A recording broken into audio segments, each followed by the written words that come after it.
Hello everybody. Let me discuss a problem on input tax credit today. First go through the problem. Ms. Srilata, a dealer of Mangalore, submits the following information in relation to manufacture and selling of a machine. Compute the net GST payable by Srilata. GST payable na calculate ಮಾಡಬೇಕು. Import of raw materials excluding BCD at 10% and IGST at 5%, 1,40,000. When raw materials are imported, remember it should include basic customs duty. BCD include ಆಗಿರಬೇಕಾಗುತ್ತೆ. But ಇಲ್ಲೇನಾಗಿದೆ ಅಂದರೆ BCD exclude ಆಗಿದೆ. ನೀವು ಅದನ್ನ add ಮಾಡಬೇಕು. ಹೇಗೆ add ಮಾಡ್ತೀರಾ ಅಂದರೆ 1,40,000 ಮೇಲೆ 10% ಕ್ಯಾಲ್ಕುಲೇಟ್ ಮಾಡಿ 14,000 ಬರುತ್ತೆ. ಸೊ ಅದನ್ನ 14,000 ಆ್ಯಡ್ ಮಾಡಿದಾಗ the value of raw materials imported including BCD ಎಷ್ಟಾಗುತ್ತೆ ಅಂದರೆ 1,54,000. and what to do with this IGST? Remember, while calculating transaction value, no transaction should include GST include ಆಗಿರಬಾರ್ದು. ಆಗಿದ್ದೇ ಆದರೆ you have to exclude. I hope you can understand. Raw materials purchased from Karwar including GST at 28%. So raw materials purchased from Karwar from wherever he might have purchased, but see whether the transaction include GST or exclude GST. Including GST ಅಂತ ಹೇಳ್ತಾ ಇದ್ದಾರೆ. GST ನ exclude ಮಾಡಿ GST ನ less ಮಾಡಬೇಕು. ಹೇಗೆ ಅಂದರೆ 28% ಅಂತ ಹೇಳಿದರೆ 28 divided by 128. Import of technical know-how from Japan excluding BCD. Once again technical know-how na import ಮಾಡ್ಕೊಳ್ತಾ ಇದ್ದಾರೆ. When anything is imported, it should include BCD include ಆಗಿರಬೇಕಾಗುತ್ತೆ. ಬಟ್ ಇಲ್ಲಿ ಎಕ್ಸ್ಕ್ಲೂಡಿಂಗ್ BCD ಅಂತ ಹೇಳಿದರೆ ಇದನ್ನ ಆ್ಯಡ್ ಮಾಡಬೇಕಾಗುತ್ತೆ. ಬೇಸಿಕ್ ಕಸ್ಟಮ್ಸ್ ಡ್ಯೂಟಿ ಆ್ಯಡ್ ಮಾಡಿ 2,40,000 ಮೇಲೆ 10% ಕ್ಯಾಲ್ಕುಲೇಟ್ ಮಾಡಿ ಅದನ್ನ ಆ್ಯಡ್ ಮಾಡಬೇಕಾಗುತ್ತೆ. Raw materials purchased from Mumbai, GST at 5%. Okay, raw materials purchased from Mumbai, usual transaction, there is nothing special in that. But GST at 5%, ಅಷ್ಟೇ ಕೊಟ್ಟಿದ್ದಾರೆ. Whether GST is included or excluded ಏನು ಹೇಳಿಲ್ಲ. The information is not clear. So ಈ ರೀತಿಯಾದ ಕೇಸಲ್ಲಿ GST at 5% and if nothing is specified whether the transaction includes GST or excludes GST ಅಂತ ಹೇಳಿಲ್ಲ ಅಂದಾಗ ನೀವೇನು ಎಸ್ಯೂಮ್ ಮಾಡಬೇಕಂದ್ರೆ ಎಕ್ಸ್ಕ್ಲೂಡಿಂಗ್ GST ಅಂತ ಟ್ರೀಟ್ ಮಾಡಬೇಕಾಗುತ್ತೆ. ಎಕ್ಸ್ಕ್ಲೂಡಿಂಗ್ GST ಆದಾಗ ನೋ ಪ್ರಾಬ್ಲಮ್. ಅಲ್ಲಿ ನಾವು ಏನು ಕ್ಯಾಲ್ಕುಲೇಟ್ ಮಾಡೋಕ್ಕೆಲ್ಲ ಏನು ವ್ಯಾಲ್ಯೂ ಹೇಳ್ಯಾರೆ ಇಲ್ಲಿ 40,000 ಅಂತ ಹೇಳ್ಯಾರೆ. ಆ 40,000ನ ಡೈರೆಕ್ಟಾಗಿ amount ಕಾಲಮ್ಗೆ ತೊಗೊಬೇಕಾಗುತ್ತೆ.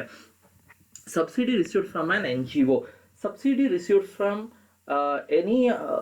anyone for that matter. ಎಲ್ಲಿಂದ ಬೇಕಾದ್ರೂ ಸಬ್ಸಿಡಿ ರಿಸೀವ್ ಆಗಿರಲಿ.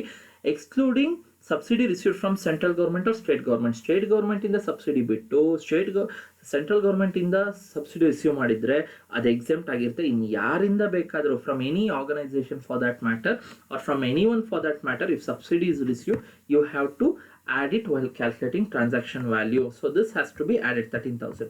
Penalty levied by Mr. Harsha for delayed payment. Penalty levied, what you are going to do with this penalty levied? Penalty levied na ಎಲ್ಲ expenses ಜೊತೆ add ಮಾಡೋದಲ್ಲ. So how you are supposed to consider this penalty levied is for the ನೀವು profit margin add ಮಾಡ್ತೀರಾ, next total ಬರುತ್ತೆ.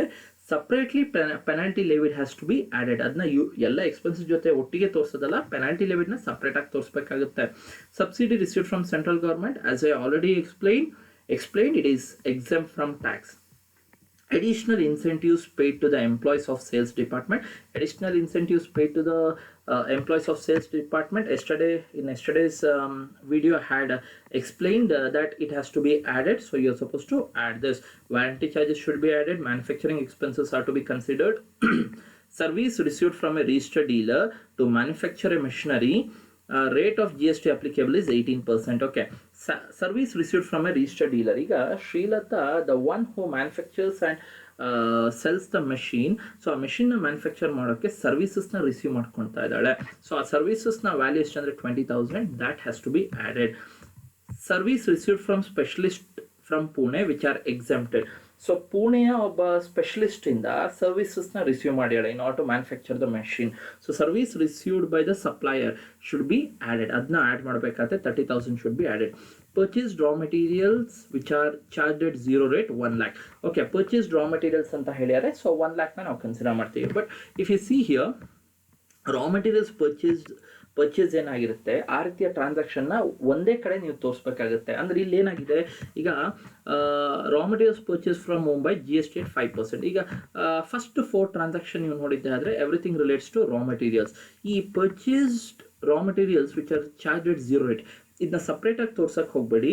Raw materials transaction ಏನಿರುತ್ತಲ್ಲ ಅದನ್ನ ಫಸ್ಟಿಗೆ ತೋರಿಸ್ಬೇಕಾಗುತ್ತೆ, ಎಲ್ಲ ಒಟ್ಟಿಗೆ. ಅಲ್ಲಿ ಪ್ರಾಬ್ಲಮಲ್ಲಿ ಹೇಗೆ ಮಿಕ್ಸಪ್ ಮಾಡಿ ಕೊಟ್ಟಿರಲಿ, ನೀವೇನು ಮಾಡಿ ಅಂತ ಹೇಳಿದ್ರೆ ರಾ ಮೆಟೀರಿಯಲ್ಸ್ ಪರ್ಚೇಸ್ಡ್ ಏನಿರುತ್ತೆ ಎಲ್ಲ ಒಂದೇ ಕಡೆ ಸೀಕ್ವೆನ್ಸಲ್ಲಿ ತೋರಿಸ್ತಾ ಬನ್ನಿ. ಮಿಕ್ಸಪ್ ಅವ್ರು ಹೇಗೆ ಕೊಟ್ಟಿರ್ತಾರೆ ಆ ರೀತಿ ಅಲ್ಲ, ರಾ ಮೆಟೀರಿಯಲ್ ಎಲ್ಲ ಟ್ರಾನ್ಸಾಕ್ಷನ್ನು ಒಂದೇ ಕಡೆ ಬರೋ ಹಾಗೆ ಫಸ್ಟಿಗೆ ರಾ ಮೆಟೀರಿಯಲ್ ಟ್ರಾನ್ಸಾಕ್ಷನ್ಸ್ನ ತೋರಿಸಿ. ಸೊ ಇದನ್ನ ಎಲ್ಲಿ ತೋರಿಸ್ಬೇಕಾಗುತ್ತೆ ಅಂದರೆ raw materials purchase from Mumbai ಆದಮೇಲೆ purchase raw materials which are charged 0 rate ಅದನ್ನ ತೋರಿಸ್ಬೇಕಾಗುತ್ತೆ.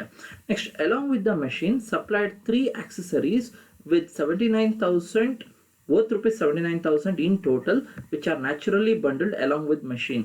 ಮೆಷಿನ್ ಜೊತೆಗೆ 3 accessories ಕೊಡ್ತಾ ಇದ್ದಾರೆ. ಸೊ ಅದರ ವ್ಯಾಲ್ಯೂ ಎಷ್ಟಂದರೆ rupees 79,000 ಇನ್ ಟೋಟಲ್. ಅಂದರೆ 3 ಆಕ್ಸೆಸರಿಯ ಒಟ್ಟು ವ್ಯಾಲ್ಯೂ ಎಷ್ಟಂದರೆ 79,000.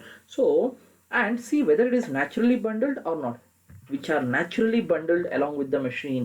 naturally bundled ಅಂತ ಹೇಳಿದಾಗ ಅದು ಯಾವ ರೀತಿ ಸಪ್ಲೈ ಆಗುತ್ತೆ ಅಂದರೆ ಕಾಂಪೋಸಿಟ್ ಸಪ್ಲೈ ಆಗುತ್ತೆ. So in case of composite supply, the GST rate which you are supposed to consider is the GST rate applicable to the principal supply. Principal supply ಅಂದರೆ main good ಯಾವ್ದು ಇದರಲ್ಲಿ, accessories ಅಲ್ಲ, machine is the main good. ಮೆಷಿನಿಗೆ ಏನು GST rate applicable ಆಗುತ್ತೆ ಆ ರೇಟ್ನ consider ಮಾಡಬೇಕು. ಈಗ ಇಲ್ಲಿ GST rate of 3 products is 5%, 12%, 28% respectively. 3 accessories rate ಕೊಟ್ಟಿದ್ದಾರೆ.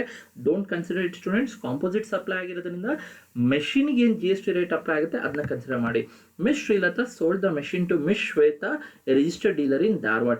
So if you see here, Srilata is from Mangalore and Shweta is a registered dealer in Dharwad. ಎಲ್ಲಿಗೆ cell ಮಾಡ್ತಾ ಇರೋದು ಅಂದರೆ Dharwad. Within Karnataka intra state supply ಆಗುತ್ತೆ. CGST and SGST are applicable at a profit of 15% on selling price of the machine. ನೋಡಿ, you have to be careful. 15% on cost price ಅಂತ ಕೊಟ್ಟಾಗ 15 divided by 100. Selling price ಅಂತ ಕೊಟ್ಟಾಗ 15 divided by 100 ಅಲ್ಲ, -100 ಮಾಡಿ ಎಷ್ಟು ಬರುತ್ತೆ ಅಂತ ನೋಡಿ. 15 minus 100 85 ಬರುತ್ತೆ. ಸೊ ಹೇಗೆ ಕ್ಯಾಲ್ಕುಲೇಟ್ ಮಾಡ್ಬೇಕಂತ ಹೇಳಿದ್ರೆ 15 divided by 85. ಅದೇ ಎಲ್ಲರೂ ಆನ್ ಕಾಸ್ಟ್ ಪ್ರೈಸ್ ಅಂತ ಕೊಟ್ಟಿದ್ರೆ 15 divided by 100. ಇಲ್ಲಿ 15% ಆನ್ ಸೆಲ್ಲಿಂಗ್ ಪ್ರೈಸ್ ಅಂತ ಹೇಳಿದರೆ, ಸೊ 15 divided by 85. 85 ಹೇಗೆ ಅಂದರೆ 100 minus 15 ಮಾಡಿ ಏನು ಬರುತ್ತೆ ಅದು divided by, say for example 35 on selling price ಅಂತ ಕೊಟ್ಟರೆ 100 minus 35, ಸೊ ಎಷ್ಟಾಗುತ್ತೆ ಅಂದರೆ 165. ಸೊ 35 divided by 65 ಈ ರೀತಿ ತೊಗೊಬೇಕಾದ್ರೆ ಇಲ್ಲಿ 15% ಆನ್ ಸೆಲ್ಲಿಂಗ್ ಪ್ರೈಸ್ ಅಂತ ಹೇಳಿದರೆ 15 divided by 85. ಯಾಕೆ ನಾವು 15 divided by 100 ಮಾಡಿಲ್ಲ, 15 divided by 85 ಯಾಕೆ ಅಂದರೆ ಸೆಲ್ಲಿಂಗ್ ಪ್ರೈಸ್ ಅಂತ ಹೇಳಿರೋದ್ರಿಂದ. ಐ ಹೋಪ್ ದಿಸ್ ಈ ಕ್ಯಾಲ್ಕುಲೇಷನ್ ನಿಮಗೆ ಮೊದಲೇ ಗೊತ್ತಿರುತ್ತೆ, ಕಾಸ್ಟಲ್ಲಿ ಬಂದಿರುತ್ತೆ. And the rate of GST on such sale is 18%. ಅಂದರೆ ಮೆಷಿನರಿಯ ಮೇಲೆ GST ಎಷ್ಟು ಅಂದರೆ 18%. ಈಗ ಇಲ್ಲಿ ನೀವು ಹೈಯೆಸ್ಟ್ GST ಕನ್ಸಿಡರ್ ಮಾಡೋದಲ್ಲ, ಕಾಂಪೋಸಿಟ್ ಸಪ್ಲೈ ಆಗಿರೋದ್ರಿಂದ ಮೆಷಿನಿಗೆ ಪ್ರಿನ್ಸಿಪಲ್ ಸಪ್ಲೈಗೆ ಏನು GST ರೇಟ್ ಅಪ್ಲೈ ಆಗುತ್ತೆ ಅದನ್ನ ಕನ್ಸಿಡರ್ ಮಾಡಬೇಕಂದ್ರೆ ಮೇನ್ ಗೂಡಿಗೆ ಏನು ಅಪ್ಲೈ ಆಗುತ್ತೆ ಅದು 18% is the GST rate applicable to the main good. So this is the problem.